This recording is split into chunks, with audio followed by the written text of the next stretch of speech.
Hey everyone, and welcome to This Explainer. You know, we live in an era right now where the traditional squeaky clean, flawless hero just kinda doesn't resonate with us anymore. Instead, we are totally captivated by deeply flawed characters who are just trying to navigate absolute chaos. So today, we are going to unpack the science, the psychology, and the philosophy behind modern antiheroes, and more importantly, what our obsession with them actually says about our own deep-seated struggles with freedom and order. To kick things off, I want you to seriously think about this. Why in the world do we find ourselves actively cheering for characters who, if they exist in the real world, we would absolutely condemn?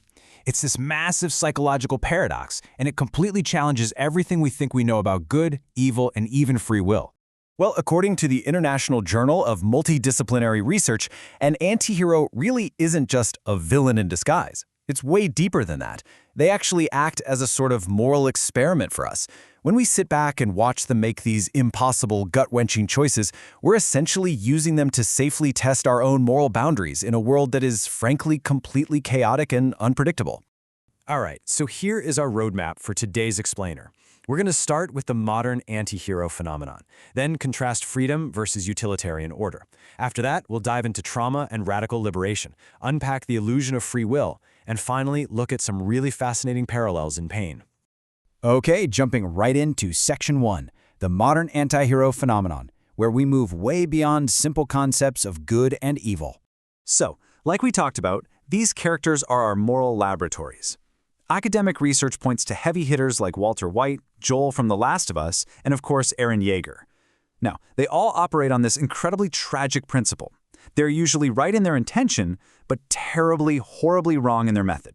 I mean, they just want to protect their loved ones or their own autonomy, right? But their destructive methods force us, the audience, to ask a really uncomfortable question.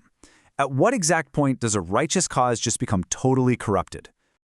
That brings us to Section 2, freedom versus utilitarian order, looking closely at the ideological extremes. Now picture this ideological spectrum. On one far extreme, you have someone like Thanos from the Marvel Universe. His logic is extreme utilitarianism, right? He enforces this authoritarian stability because he genuinely believes that massive sacrifice is the only rational way to prevent universal suffering. But then look at the total opposite end. You have the assassins from Assassin's Creed defending inalienable human autonomy. They firmly argue that humans absolutely must have the right to choose, even if that choice brings total chaos. But let's be real, most of the time, we live right in the messy middle. Take the ongoing war between the Templars and the Assassins. The Templars say, hey, unregulated freedom is super dangerous and needs to be managed. The Assassins counter that by saying coercive control destroys our very humanity. And here's the kicker. Both sides justify terrible, morally ambiguous actions to achieve their goals.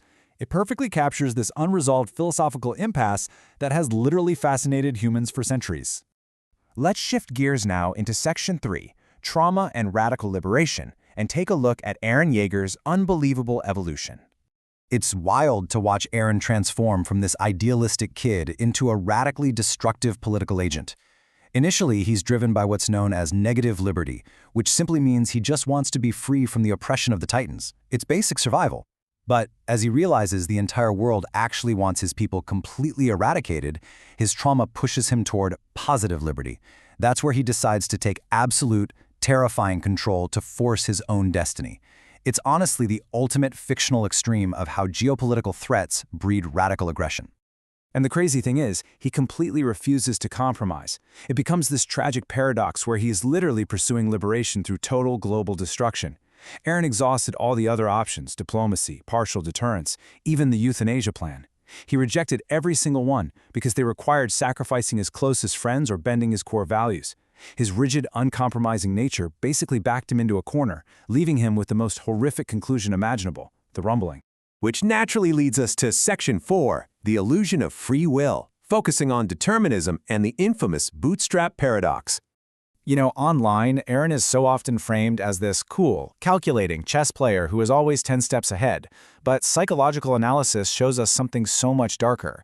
His brain literally broke under the immense weight of his trauma, compounded by the crushing reality of inheriting memories of a future that hadn't even happened yet.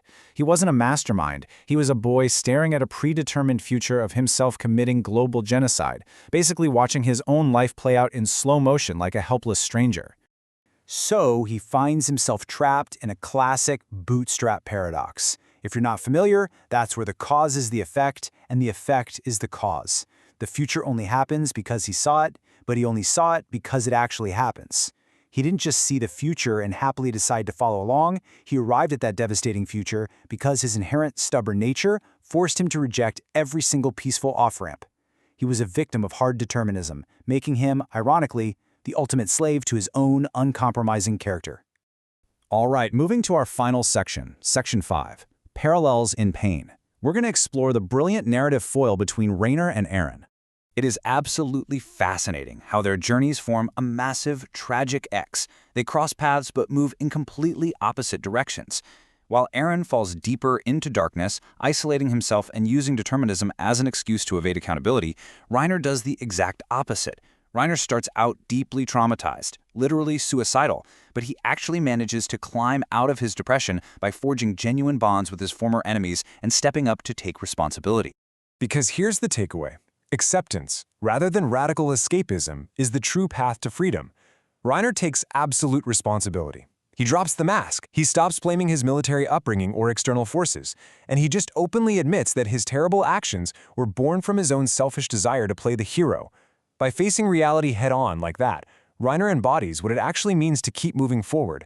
And that's a profound realization that Eren, tragically, only mirrors at the very end of his life when his own stoic mask finally shatters. Ultimately, we look to these antiheroes to better understand ourselves and the world around us. The micronarrative here is the ultimate tragedy, a boy who sought absolute freedom, only to become the ultimate slave to a predetermined timeline. And that leaves us with a pretty terrifying question to ponder. If our choices are merely the inevitable result of our past traumas, our environments, and our unchanging natures, are any of us truly free? Thank you so much for exploring this with me today. Keep questioning the narratives around you, and I'll catch you next time.